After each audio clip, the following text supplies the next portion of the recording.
আমরা দেখলাম যে না নির্দিষ্ট টাইমে বাস যাচ্ছে, ভাড়াও নির্ধারিত হারে নেওয়া হচ্ছে, বাড়তি ভাড়া নেওয়া হচ্ছে না, শিডিউল মেনটেন করে বাসগুলি যাচ্ছে এবং আগামীতেও যাবে। একটা সংখ্যার কথা বলা হয়েছে যে পর্যাপ্ত জ্বালানি পাওয়া যায় কিনা।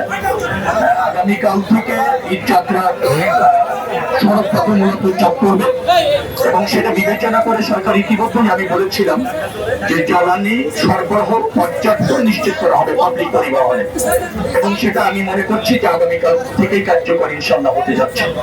এবং সেটাকে কেন্দ্র করে যাতে কোনো বিশৃঙ্খলা না হয়, ভাড়া বাড়ানো না হয়, অগ্রিম টিকিট যাতে ফেরত দেওয়া না হয়, সে ব্যাপারে আমাদের নির্দেশনা ছিল। আমি যতটুকু সর্বশেষ জেনেছি সেটা কার্যকর হচ্ছে এবং কার্যকর আছে। ভাড়া এখনো পর্যন্ত বাড়িনি, বাড়ার সুযোগ নেই। আবার অগ্রিম টিকিট ফেরত দেওয়ার একটা চেষ্টা ইতিমধ্যে হয়েছিল, জ্বালানির সংকটকে কেন্দ্র করে সেটা আমরা বলে দেওয়ার পর অগ্রিম টিকিট আর ফেরত দেওয়া হয়নি, অগ্রিম টিকিট বহাল আছে। অর্থাৎ সড়ক ব্যবস্থাপনার জন্য পর্যাপ্ত প্রস্তুতি নেওয়া হয়েছে। যদি আপনি জানতে চান সেগুলি বলা যাবে। আমাদের যতটুকু সামর্থ্য আছে, বিশেষ করে শহরগুলি সংস্কার করে চলাচল উপযোগী রাখা, যে সমস্ত জায়গায় নির্মাণ কাজ চলছিল সেই নির্মাণ সামগ্রীগুলি সরিয়ে ফেলা, অন্তত 2-3টি লেন যাতে কার্যকর থাকে, 4টি লেন যেখানে আছে কার্যকর থাকে সে ব্যবস্থা ইতিমধ্যে আমরা নিয়েছি। আমরা ধরেন যে সমস্ত পাম্প আছে মহাসড়কে, সেই সমস্ত পাম্প আগামী ঈদের আগে 7 দিন, ঈদের পরে 5 দিন 24 ঘন্টা খোলা থাকবে, সেটা আমরা নিশ্চিত করেছি।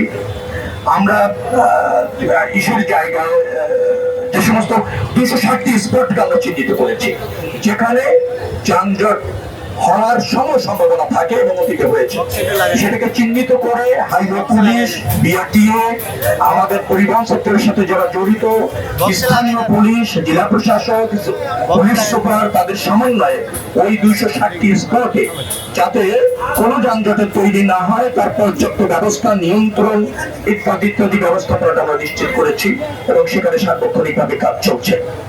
তো সবকিছু মিলিয়ে আমাদের কাছে মনে হচ্ছে যে আমরা একটা ভালোই যাত্রা, জনবান্ধব বলতে চাই, স্বস্তির যাত্রা, আরামদায়ক ভ্রমণ, নির্দিষ্ট সময়ে যাত্রীরা যাতে গন্তব্যে পৌঁছাতে পারে, বাড়িতে পৌঁছাতে পারে, উদ্বিগ্ন না হয়, ঘন্টা পর ঘন্টা সড়কে যাতে আটকে না পড়ে, সেটার জন্য সরকারের মনোযোগ রয়েছে, সর্বাত্মক মনোযোগ রয়েছে, প্রধানমন্ত্রীর নির্দেশ রয়েছে এবং এর সাথে যারা স্টেক হোল্ডার জড়িত আছে তাদের সবাইকে নিয়ে সমন্বিতভাবে আমরা কাজ করছি।